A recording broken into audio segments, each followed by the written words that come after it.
एक सीधी सादी लड़की है। उसकी सास विमला तो उसे बहुत प्यार करती है, लेकिन उसकी जिठानी लता को राधा बिल्कुल पसंद नहीं। राधा अपने ससुराल में बहुत खुश थी, लेकिन उसकी ये खुशी ज्यादा दिनों तक नहीं टिकी, क्योंकि राधा का पति मिहिर उसकी सौतन ले आया। ये कौन है जी? आप किसको घर पर ले आए?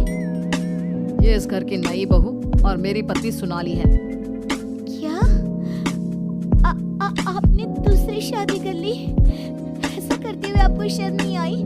आपने एक बार भी मेरे बारे में नहीं सोचा? ये क्या बोल रहा है बेटा? तेरी पहली पत्नी के होते हुए तो दूसरी शादी कैसे कर सकता है? कौन है ये चुड़ैल? निकाल इसे यहाँ से। माँ, राधा, आप दोनों एक बात समझ लो, मैंने सोनाली से शादी अपनी मर्जी से की है, वो यही रहेगी। और राधा, तुम्हें यहाँ रहना है तो रहो, नहीं तो निकल जाओ यहाँ से। पर सोनाली अब यही रहेगी। राधा को मिहिर की बात सुनकर बहुत दुख हुआ। वो रोते हुए अपने कमरे में चली गई। तभी मिहिर सोनाली को उसी कमरे में लाता है और राधा से कहता है, राधा, तुम गेस्ट रूम में शिफ्ट हो जाओ। आज से सोनाली मेरे साथ इसी रूम में रहेगी। ये क्यों इस रूम में रहेगी? ये मेरा कमरा है, आप इसे लेकर गेस्ट रूम में चले जाओ। ओह डार्लिंग, इस गवार को तुमने सर पर चढ़ा रखा है। छोड़ो ना, हम दोनों गेस्ट रूम में ही चले जाते हैं। वैसे भी इस रूम का इंटीरियर डिजाइन मुझे खास पसंद नहीं आया। ओके डार्लिंग, जैसा तुम कहो। मिहिर उसे लेकर चला जाता है और राधा कमरे में बैठकर बहुत रोती है। तभी वहां पर विमला और लता आ जाती है। विमला राधा को समझाती है, लेकिन लता अपनी देवरानी के जख्मों पर नमक छिड़कते हुए कहती है, राधा, जरूर तुम में ही कोई कमी होगी जो तुम्हारा पति तुम्हारे हाथ से निकल गया और तुम्हारी सौतन ले आया। मेरे पति तो बिल्कुल वैसे नहीं है, वो किसी दूसरी औरत को आंख उठाकर देखते तक नहीं है। हाँ, मेरी ही कमी है कि मैंने उन्हें भगवान की तरह पूजा, उनकी हर छोटी से छोटी बात का ख्याल रखा। मुझे नहीं पता था कि वो मेरे साथ ऐसा करेंगे। लता बहू, ये कोई समय है ऐसी बातें करने का? जाओ, राधा के लिए कुछ खाने को ले आओ। अगली सुबह सब बैठकर नाश्ता कर रहे थे। तभी सोनाली और मिहिर भी वहां आ गए। सोनाली कहती है, डार्लिंग, क्या यहाँ रोज इतना ही ऑयली ब्रेकफास्ट बनता है? मुझे इतना ऑयली खाने की आदत नहीं। सुबह कुछ हेल्दी फूड खाना चाहिए। आज तुम ये खा लो डार्लिंग, कल से तुम जो कहोगी इस घर में वही बनेगा। ओके डार्लिंग, मैं आज तुम्हें अपने हाथों से खाना खिलाऊंगी। सोनाली मिहिर को अपने हाथों से खाना खिलाती है। ये देखकर राधा को बहुत दुख होता है। उसके बाद मिहिर अपने ऑफिस चला जाता है। तब लता सोनाली से कहती है, सोनाली, कैसा लगा तुम्हें अपना ससुराल? अच्छा है, लेकिन यहाँ कोई भी मुझे पसंद नहीं करता। पसंद तो मुझे भी कोई नहीं करता, सब उस राधा के आगे पीछे ही घूमते हैं। चलो छोड़ो इन बातों को, आओ मैं तुम्हें घर दिखाती हूँ। लता सोनाली से बहुत बातें करती है। जब मिहिर घर पर नहीं होता तो दोनों आपस में घंटों बातें करते। लता और सोनाली की नजदीकियां देखकर विमला सोचती है, ये लता बहू हमेशा सोनाली से मुड़ पर चींटी की तरह क्यों चिपकी रहती है? राधा से तो कभी इसने ढंग से बात भी नहीं की। राधा भी तो इसकी देवरानी है और ये देवरानी से बोलती तक नहीं, लेकिन देवरानी की सौतन से चिपकी रहती है। विमला ये सब सोच ही रही होती है कि तभी वहाँ राधा आकर पूछती है, माँ जी, आज रात के खाने में क्या बनाऊं? अरे राधा, मुझसे क्या पूछ रही है? अपने पति से पूछ। मिहिर जी, राधा कुछ बोल पाती इससे पहले ही मिहिर बोल पड़ता है, माँ, मैं और सोनाली आज शाम मूवी देखने जाएंगे और डिनर भी बाहर करेंगे, तो आप हमारे लिए कुछ मत बनाना। ये बोलकर मिहिर वहाँ से चला जाता है। राधा रोते हुए अपनी सास से कहती है, देखा माँ जी आपने, अब ये मुझसे बात करना भी पसंद नहीं करते। ये मेरे साथ ऐसा बर्ताव करते हैं जैसे मैं इस घर में रहती ही नहीं हूँ। अरे ना ना बेटा, रो मत तू। उस सोनाली का जादू इसके सर से उतरेगा ना तो ये फिर से तुम्हारे पास ही आएगा। शाम को मिहिर सोनाली को आवाज देता है, सोनाली, सोनाली जल्दी बाहर आओ, इतनी देर करोगी तो मूवी शुरू भी हो जाएगी। ओह डार्लिंग, तुम तो तैयार भी नहीं होने देती। देखो कैसी लग रही हूँ मैं। हमेशा की तरह बहुत खूबसूरत। अब चलो जल्दी करो, बहुत देर हो रही है।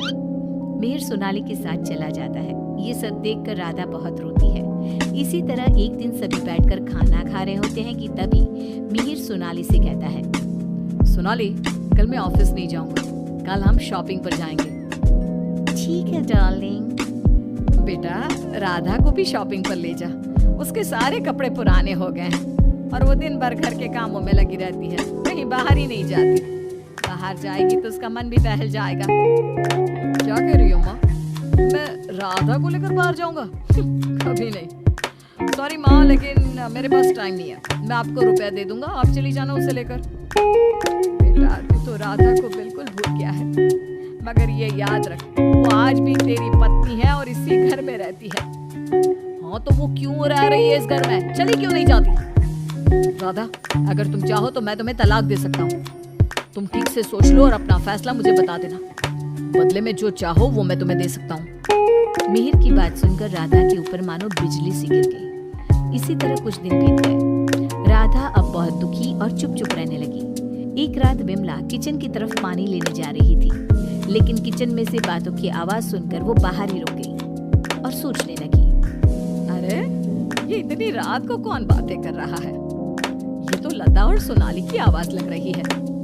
ये दोनों इतनी रात को क्या बात कर रही है? ध्यान से सुनती हूँ तब पता चलेगा। वो दोनों की बात ध्यान से सुनती है। सोनाली लता से कह रही थी, देख मेम साहब, तेरे देवर को मैंने तेरे कहने से पटाया था, मैंने तेरा काम कर दिया। अब तू मुझे बाकी के रुपए दे दे, नहीं तो तेरे घर वालों को तेरी सारी सच्चाई बता दूंगी। अरे तू ज्यादा चालाक मत बन, मैं तुझे पहले भी कई सारे रुपए दे चुकी हूँ, अब और रुपया नहीं दे सकती। तू जैसी लड़की को इतना अच्छा घर दे दिया, इतना अच्छा पति दे दिया, और क्या चाहिए तुझे? विमला दोनों की बात सुनकर समझ जाती है कि दाल में कुछ काला है। वो सोनाली की जन्म कुंडली निकालने में लग जाती है। तब उसे सोनाली की सच्चाई पता चलती है।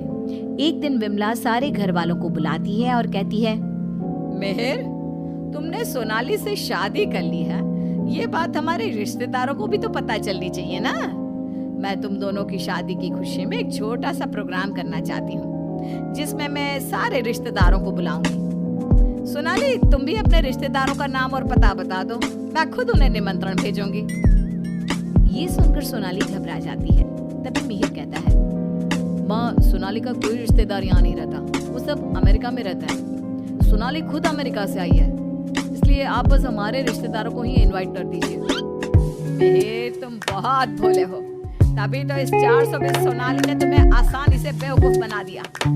यह कोई अमेरिका से नहीं आई, ये जेल से आई है, और इसके घर वाले भी एक नंबर के चोर हैं। ये और इसके घर वाले लोगों को बेवकूफ बनाकर घर लूट कर ले जाते हैं, और इसको तुम्हारी जिंदगी में लाने वाली है लता। लता, अब तुम बताओ, क्यों किया तुमने ऐसा? हाँ, मैंने ही सोनाली को रुपया दिए थे कि वो मिहिर को अपने प्यार के जाल में फंसा ले और मेरी देवरानी की सौतन बनकर इस घर में आ जाए। लेकिन भाभी, आपने ऐसा क्यों किया? क्योंकि मैं चलती थी तुमसे, घर के सभी लोग और माँ तुमसे प्यार करते थे, मैं तुमसे बदला लेना चाहती थी, इसलिए मैंने ऐसा किया। भाभी, आपको शर्म आनी चाहिए, आपने मेरा घर बर्बाद किया, मैं आपको कभी माफ नहीं करूंगी। सारी सच्चाई जानने के बाद मिहिर सोनाली को घर से निकाल देता है और राधा से माफी मांगता है। राधा, मुझे माफ कर दो, मैंने तुम्हारे साथ ठीक नहीं किया। मिहिर, मैं तुम्हें माफ नहीं कर सकती और ना ही तुम्हारे साथ रह सकती हूँ। मैं जा रही हूँ ये घर छोड़कर। लेकिन राधा, इसमें मेरी क्या गलती? ये सब तो भाभी ने किया है ना, मैं तो बेकसूर हूँ।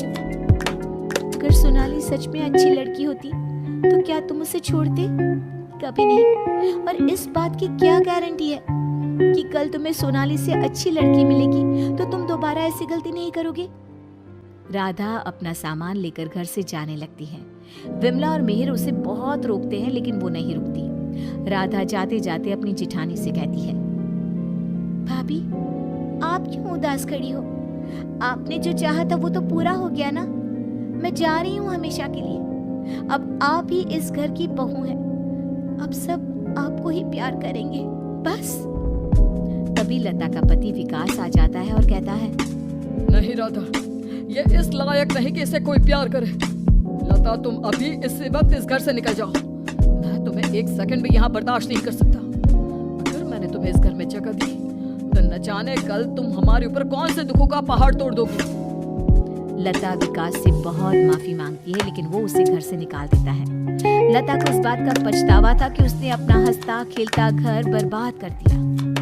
ना तो विकास अपनी पत्नी लता को माफ करता है और ना ही राधा अपने पति मिहिर को माफ करती है।